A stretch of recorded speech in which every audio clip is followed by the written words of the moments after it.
So welcome everyone. I'm really excited to share my experience with seasonal allergies because I really think that it's the start of quite a few signs of immune dysfunction. So this is kind of a symptom that most people just ignore and just take antihistamines for.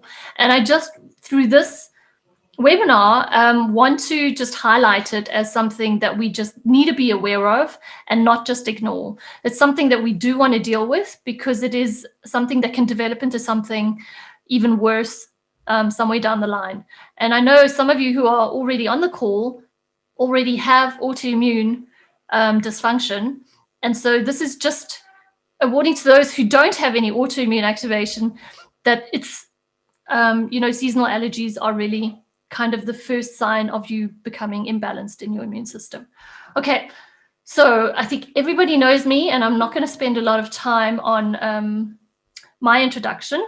So for those of you who haven't seen my family in a long time or haven't seen my family at all, so I'm married to Rudy and I have two girls. They're now 11 and 13, and we're living in Eastern Switzerland and really enjoying our life here. I started studying functional medicine and nutrition about 5 years ago when I lost a friend to breast cancer. So I always start my presentations with your why, because, this is why I'm here. I really want to highlight to people that there are so many symptoms that we're pushing aside, that we're not ignoring, and it can develop into something that we really don't like somewhere down the line. We don't just wake up and get cancer. I knew my friend well, but we never discussed symptoms. And the only symptom I ever saw on her was that she had excess weight, but she probably had many more symptoms that she never spoke about. And so I know at least some of you on this call already have other symptoms. And so we're going to be diving into seasonal allergies as a symptom. So briefly, I wanted to just describe what functional medicine is. I know some of you understand what functional medicine is, but some of you don't. But it really is a whole body approach to a symptom or a problem within your body. And in functional medicine, we are always just asking why. Why is something happening? So you might have a symptom, whereas conventional medicine will try and cover up the symptom. I equate it to painting brown leaves green with green paint. It's kind of covering up and making it look good, but not trying to understand why your leaves are turning brown. So is it something, is it not getting enough sunlight? Is it not getting enough water? What is it in your environment that is causing, things to start going awry? And so we can all have the same diagnosis, and in this case, kind of seasonal allergies. We might all have seasonal allergies, but the reason we got here could be quite different for everybody. And vice versa, if you have, the same kind of root cause, you might end up having a very different diagnosis from the same kind of root causes. And then functional medicine focuses on not only genes, because we understand that genes have some sort of an impact, but everything around the genes, which we call now epigenetics, because our environment impacts our genes. And that's what we're going to be speaking about, is what in our environment is impacting maybe a predisposition to developing allergies. Is it part of our lifestyle, etc.? Okay, so we will cover basics of immune system, the very big topic of gut health and leaky gut, and then at the end I will close with what you can do. All right, so this is my favorite part to talk about, because really symptoms are a gift. We shouldn't try and cover them up as a lot of people going to the doctor and trying to say, oh, I've got a pain, give me something for the pain. We're really trying to understand, why do we have these? So the symptoms are all of the signs that our body is speaking to us and saying something's not up. And allergies is one, or seasonal allergies is one. You could have skin issues. You could have brain fog, pain in your joints, even mood swings. So there are many different symptoms. And these are just a handful of symptoms that some of my clients come to me with. But those of you who are clients know that the symptom questionnaire I send out is very comprehensive, and that kind of touches on many different systems. And it is just giving me clues as to which part of your system is imbalanced. All right, so when we talk about the immune system, so when we think about seasonal allergies, we know that it is an immune reaction.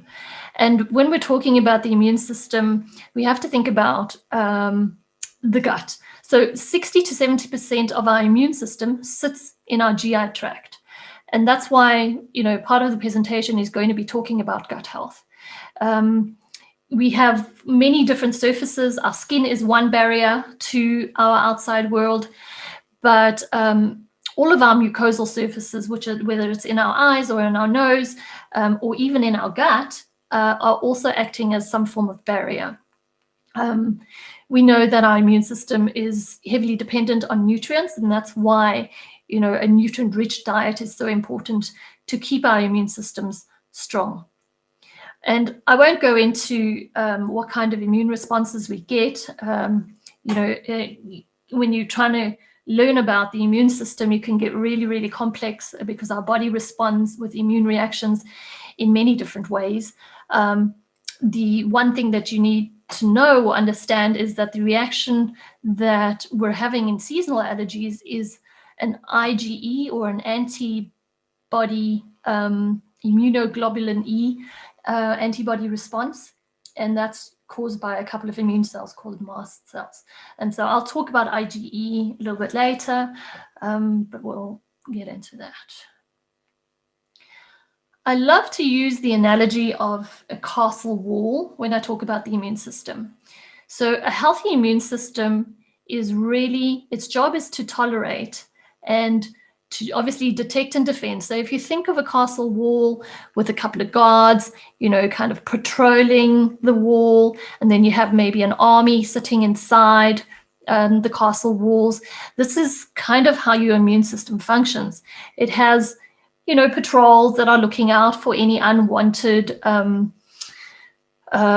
invaders, potentially. And if there's any damage to the castle wall, usually that takes place quite well, obviously dependent on how many nutrients you have. And if there is a breach of the castle wall, usually there's quite a normal and adequate, or let's say well-regulated response to a castle wall breach. And so I'm going to be talking about how our gut ends up being breached by certain things, and our immune responds in a very different way to what we expect it to. Okay, so this is just a diagram for you guys all to understand the importance of trying to keep our immune system in balance, and that when we start to move away from this balance, that we start to get different symptoms. And allergy and atopy, which is usually anything associated with some form of skin issue or asthma, for instance, these are signs that your body's already moved away from balance.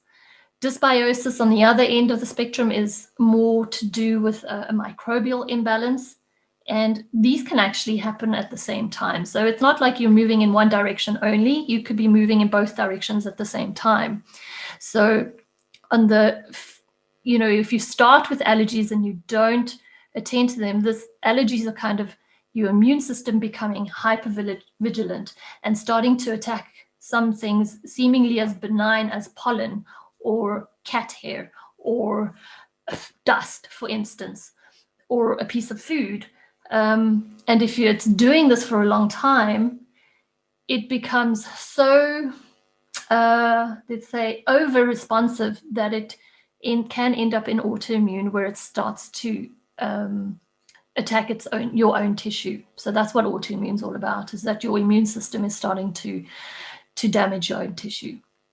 And then on the other side, the flip side is, if you've been suffering for a long time with imbalances in your immune system and it's fighting for a very long time, it can become susceptible to infections from all different areas. So you might find these kinds of people are suffering from UTIs or reactivated viruses like shingles or whatever it might be. So if you know of people that are struggling with these kinds of infections, it's also a sign of a dysregulated immune system. Okay, so this is where we start talking about the gut. And as I said earlier, there are 2/3 of our immune system sitting in our gut. And if you think about our gut being the inside of a long donut, let's say, it's still exposed to the external environment. So anything that we're taking in from our external environment through foods or any other thing that is landing up in our gut is being shown to our immune system. So if you think about those guys that are patrolling our castle wall, they might see a friendly guy delivering some food and say, okay, open the gates, let this guy through, no problem, and then close the gates again. So the immune system is generally letting good things through and making sure that any unfriendly invaders are staying outside. But because it's such a huge surface area, this is where, the extent of our gut lining is so important, because there's so many areas that it can break down, and so many areas that it needs to be able to allow nutrients in. And I'll explain what happens in leaky gut, and this is where the function of our castle wall starts to break down. One other thing that is important to understand is, it's so paramount of a system because it has more cells than in our entire body. So it really is a huge player in our entire system. And we always talk about, friendly and unfriendly bacteria sitting in our gut. There are 10 times more of these bacteria sitting in our gut than we have entire cells in our body. So those friends or not so friendly friends in our gut, the bacteria, do play a very, very important role. So I'm not sure who of you have heard of leaky gut, but I think most people have heard of leaky gut, but I'm just going to explain it for those who might not understand what it is. If you look on the left-hand side, the picture, our gut lining is really only one cell thick. And it is, as I said earlier, selectively permeable. So it is allowing certain things through. Obviously, it needs to allow certain nutrients through so that our blood can pass these nutrients through to the rest of our system. But in leaky gut, the gaps between our cells and our gut lining start to widen. And instead of just letting nutrients through, it might be letting through undigested food particles or other proteins that it might not recognize, or toxins. And this is where these things that don't belong in our system actually end up in our system. And this is, if you think on the other side of the castle wall, your army is sitting behind the castle wall and it sees guys coming through the castle gates that it doesn't recognize, it's going to start attacking them. And so our immune system starts to tag these guys and say, okay, you're not wanted, you're going on the most wanted list. And so our systems start to create a most wanted list. And this is where leaky gut is so important, because that list grows longer and longer. That most wanted list becomes a very long list. And eventually our immune system starts to attack very many things. So where it starts attacking maybe just a couple of food particles, it eventually starts attacking pollen or whatever else it might be as well. And this is where we're getting this huge immune response. Sorry for the background noise. My dog is scratching on the door. I love this saying called what happens in the gut does not stay in the gut. I think many of you are familiar with the saying in Vegas, what happens in Vegas stays in Vegas. It's completely different with the gut. So what happens in the gut doesn't necessarily stay in the gut because of leaky gut. It passes, everything that's inside our gut and that should stay in our gut and then be passed through in our stool at some stage can end up leaking into our bloodstream.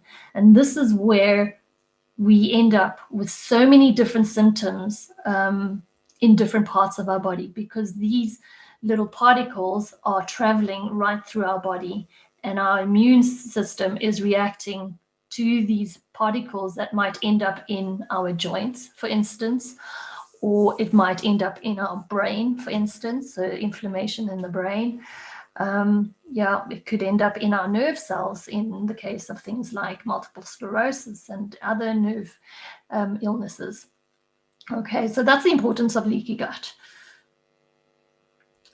So those of you who know me, I'm a big proponent of knowing your food sensitivities. So I'm going to be touching on 3 major things that can cause leaky gut and can cause a dysregulation of the immune system. So the first one is food sensitivities, because whatever we're putting in our mouths every single day, if we're reacting to that, there's just no way that our immune system can calm down. So that's why when I work with clients, this is like the first place that I start, is like, we need to figure out if you're reacting to food, because this is coming in every single day. And so it's gluten and dairy are the top 2 food sensitivities, not only because we're reacting to these food proteins, but gluten and dairy are notoriously difficult for our systems to digest.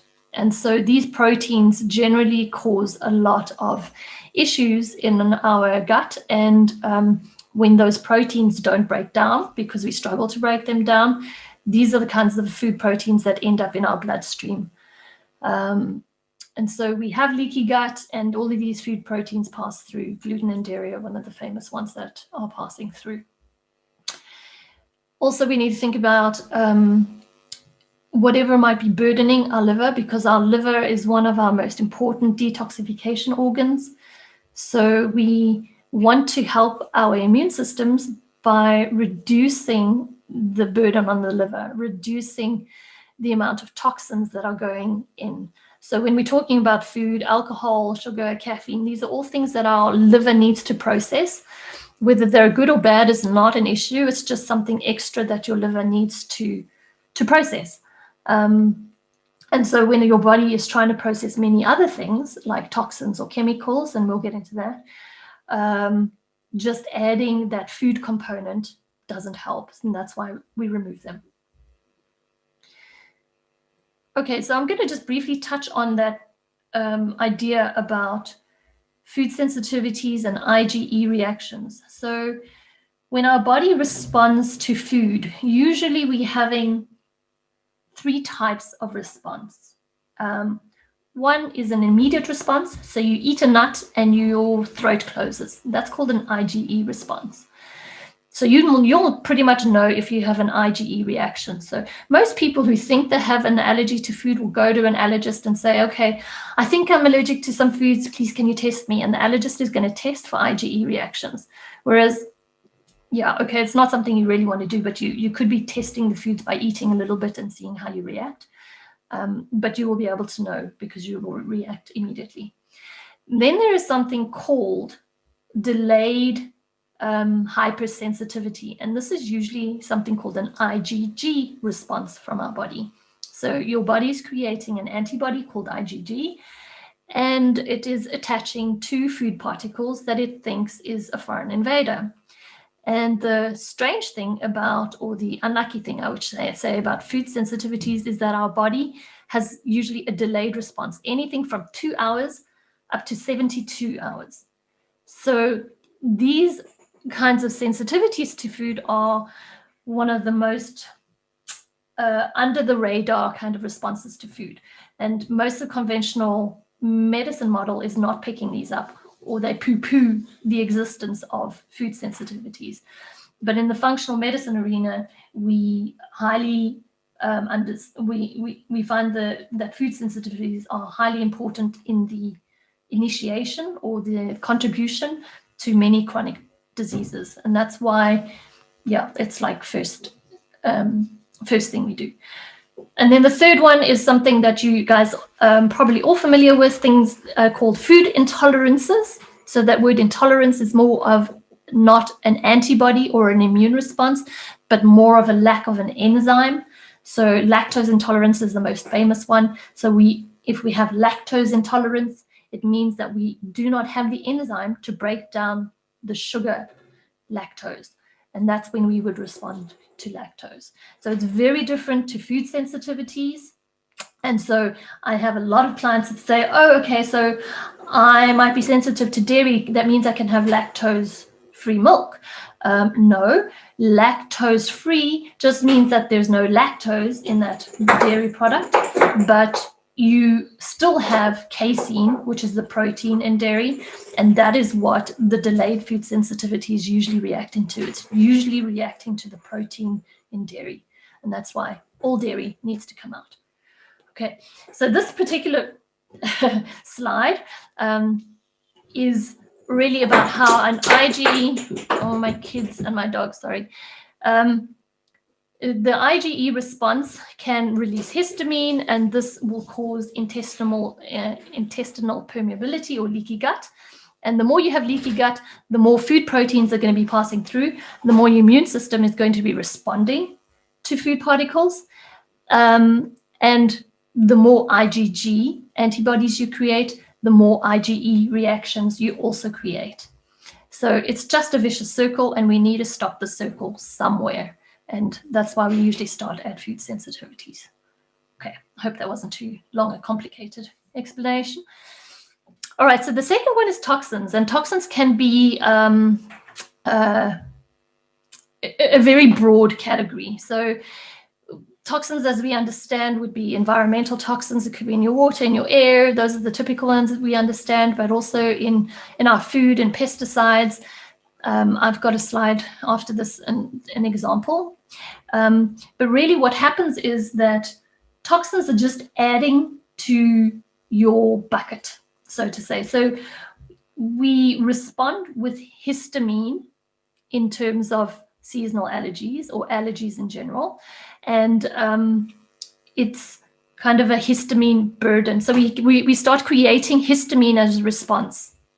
And so usually our body is able to clear this histamine, normally through this enzyme that breaks it down.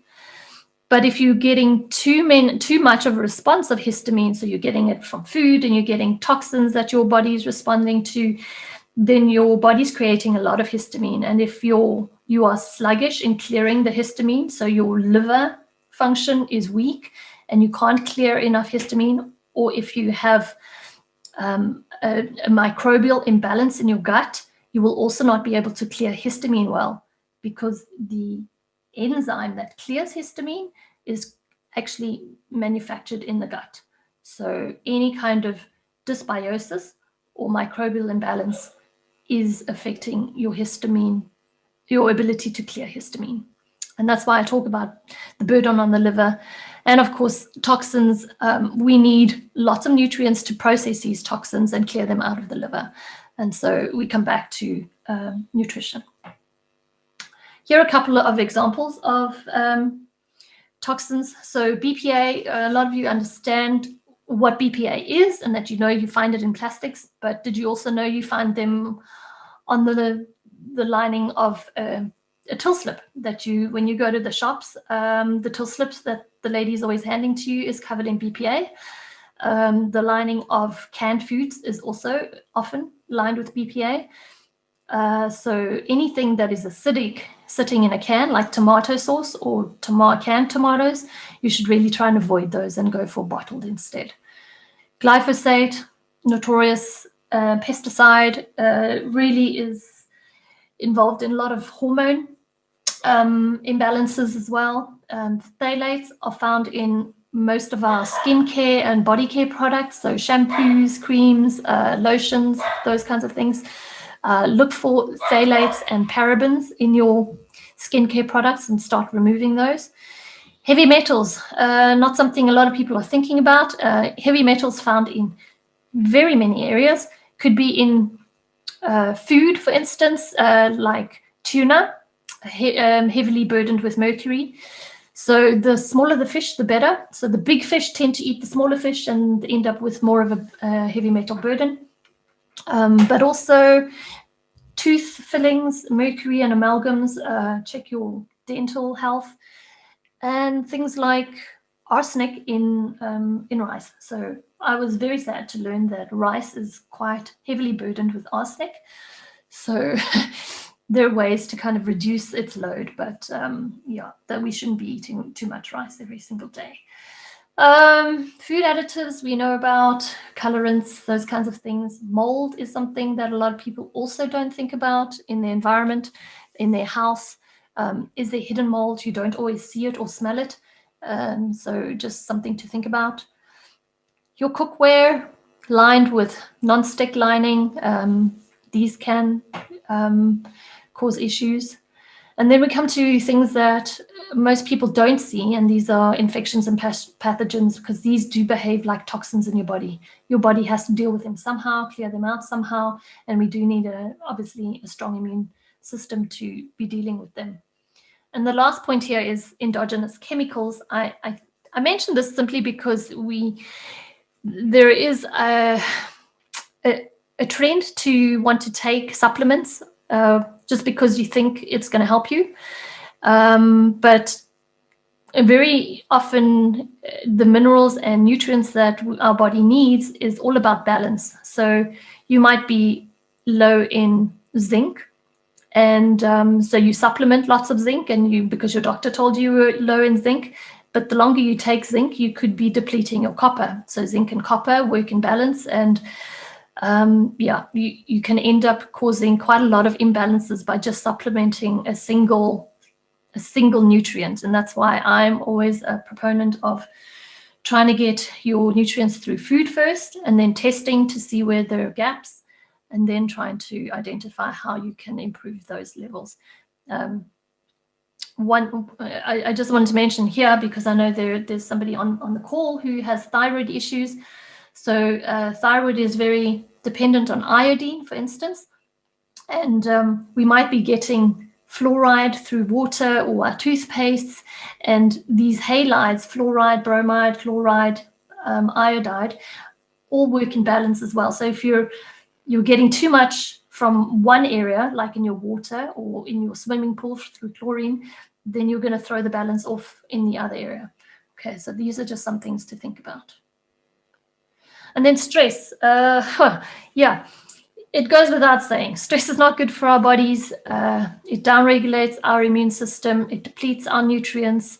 It heavily affects our digestive function. And when we're talking about gut health and the immune system, you can see how important stress is. So it goes without saying that we really need to be having good stress management techniques, and we need to be able to identify if we are suffering from certain stressors. And I'm not talking only about the emotional stress of being at home with kids and having corona and a husband that works at home, but also different stresses like physical stress that the body is maybe overtraining even, as well as, toxins also are a stress on the body, and food sensitivities are also stress on the body. So this is a different form of stress, but it's also a stress, and it will also suppress our immune system. Okay, so here we come to the solutions. So what can we do? All right, bottom line, we need to see that we have the right kind of nutrition, and that is dealing with food sensitivity. So taking out any foods that might be affecting our immune system and that it might be responding to, as well as at the same time making sure that we're getting enough of the brightly colored fruits and vegetables. So too many of us are not getting enough of these nutrients. World Health Organization says 5 portions, and I say 7 to 9 portions. So even more than that, especially if you're struggling with some form of chronic dysfunction. Stress management I've spoken about, but sleep as well, because seriously, if we're not getting good sleep, our body's immune system cannot repair itself, and it just weakens it even further. And these are the issues that I've spoken about earlier: toxins and eliminating these toxins. So when we're thinking about doing a detoxification, we really want to be doing it from a place of strength. If you are struggling with other issues, it's not a good time to do a detox. When I run a program that I call a detox, it really isn't a heavy detox. It's called more of an unburdening the liver kind of thing. So we're really just taking out things that might be burdening our livers. Movement helps our bodies to detox, balances our stress levels, obviously increases lymph, and then testing. If we do suspect that we have food sensitivities, there are a number of ways we can address it. We can do an elimination diet, or we can test.